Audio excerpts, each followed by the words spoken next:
Between 1984 and 1985, Richard Ramirez terrorized Southern California with a series of brutal home invasions, assaults, and murders. Known as the Night Stalker, he showed no pattern. Young or old, rich or poor, no one was safe. This is the disturbing true story of a man who became a symbol of evil. The summer of 1985 was one of fear and darkness for Los Angeles. People locked their doors, slept with lights on, bought guns because the devil was walking among them. His name was Richard Ramirez, but the world would come to know him as the Night Stalker. It began with small crimes, petty theft, carjackings. Then came the violence. On June 28, 1984, he broke into the home of 79-year-old Jenny Vinca. She was found stabbed repeatedly, her throat slashed so deeply she was nearly decapitated. There was no forced entry, no motive, just pure evil.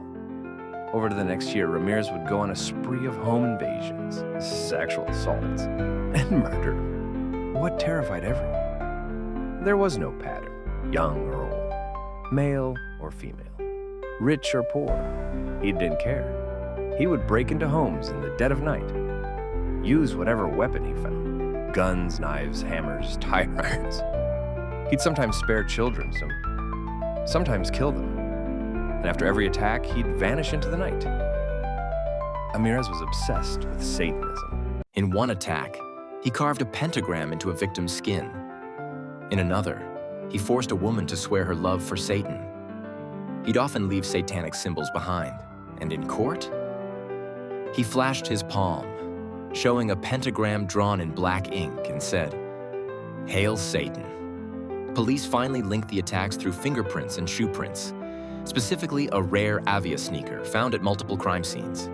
They released his mugshot to the public. And then, the city turned on him. On August 31st, 1985, he was recognized in East LA. A group of locals chased him down, beat him with metal rods, and held him until police arrived. The Night Stalker was caught. Ramirez showed no remorse, smiling in court, laughing, flirting with fans who wrote him love letters from prison. He was convicted of 13 murders, 5 attempted murders, 11 sexual assaults, and 14 burglaries. Sentenced to death in 1989. But he would die of cancer in 2013 after spending over 23 years on death row. He once said, "You don't understand me. You are not expected to. I am beyond good and evil." Maybe he was right. Because Richard Ramirez wasn't just a killer, he was a nightmare. That walked in through the window.